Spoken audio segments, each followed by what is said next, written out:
Good afternoon, all.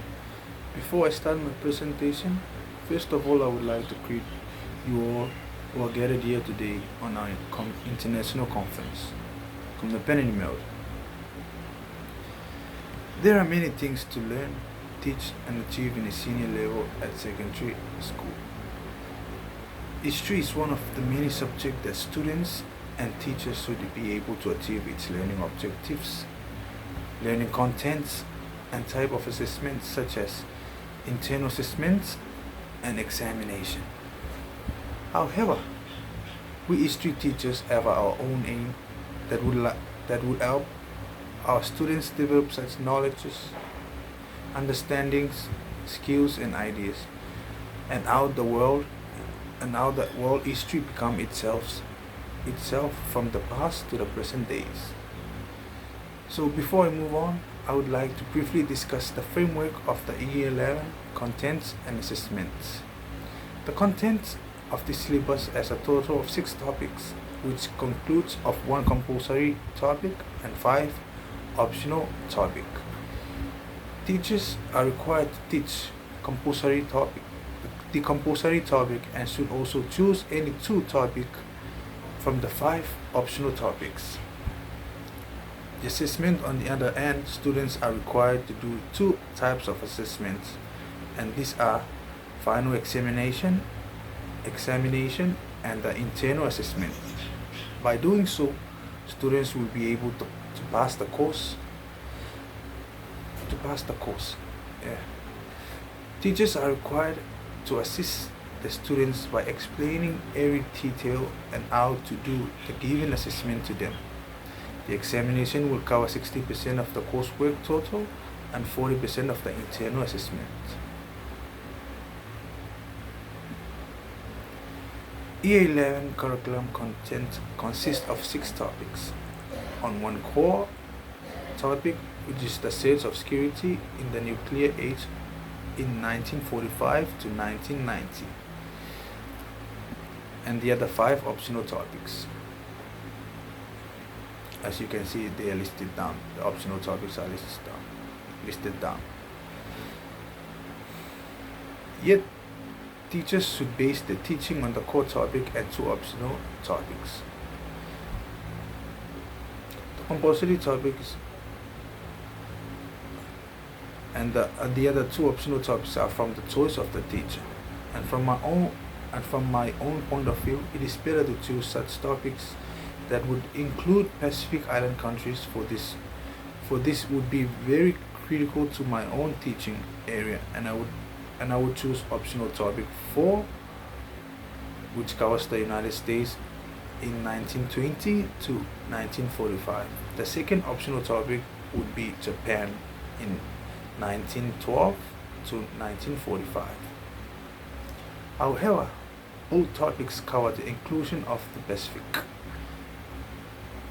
History is a unique subject because students get to learn and understand how such countries become itself nowadays, their identities and traditional cultures, so forth.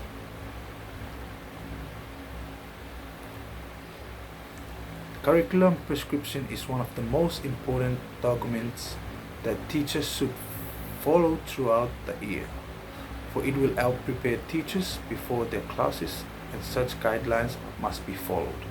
The current used and applied curriculum is well organized so that teachers could not be confused of what they should be teaching, what topics should be taught, how to teach those selected topics, the teaching time spent, what relevant assessments should be given, and so forth. However, the curriculum content is well organized because there are allocated times given for each of the following curriculum components. And from the allocated time given, students and teachers are suggested to fill in the given time for each curriculum content and its assessment.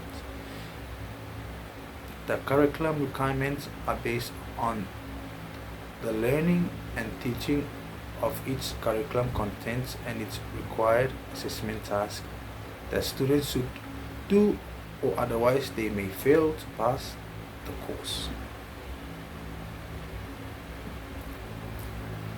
Learning activities can take place inside and outside the classroom.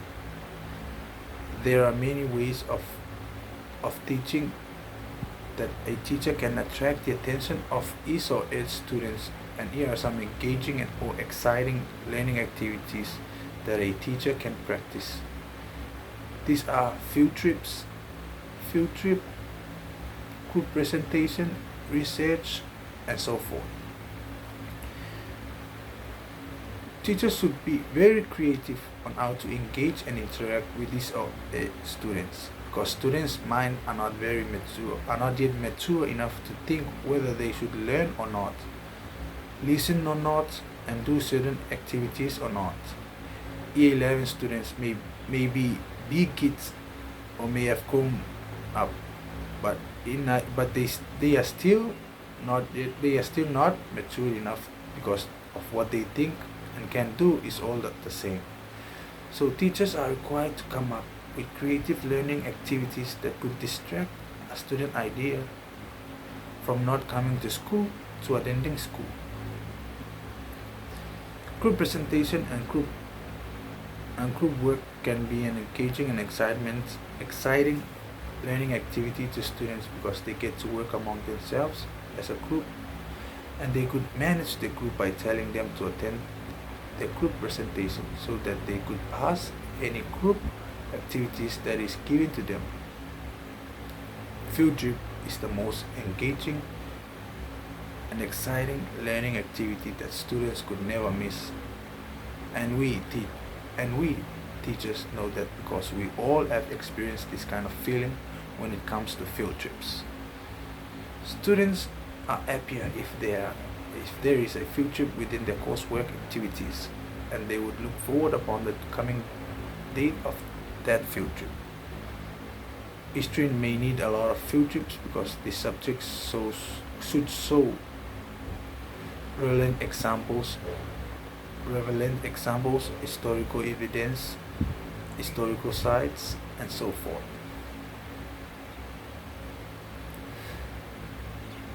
History can combine or include literacy, numeracy, and ICT in its teaching and learning area. The most dominant use is literacy, because history consists of notes and readings. Literacy must always be included within the teaching frame of history, because students must acquire new knowledge, skills, understandings, and ideas that would help them understand what is being taught and what they have learned, not only in learning but during the examination and assessment activities. Literature will give extra knowledge and understanding towards the students. The use and inclusion of numeracy in history is not really needed, but it can only be used in a timeline activity. This is when a teacher gives certain and important years or eras to students to study and memorize them, for it may come in any learning activities, examination, and any internal assessments. The use and inclusion of ICT is also important for learning and teaching history. ICT is a newly introduced method of learning and teaching, which is also important for students and teachers. ICT consists of computer labs and uses of internet and computers. This is very important because students can use it to do their research, writing of major assessments, and teachers can also do their work, lesson plans, and so forth. History may not require many teaching and learning resources, not like other subjects like chemistry, biology, and other subjects of science course. Science teaching and learning may need accurate and precise resources because of our students and teachers need to do a lot of experiments, researches, and so forth.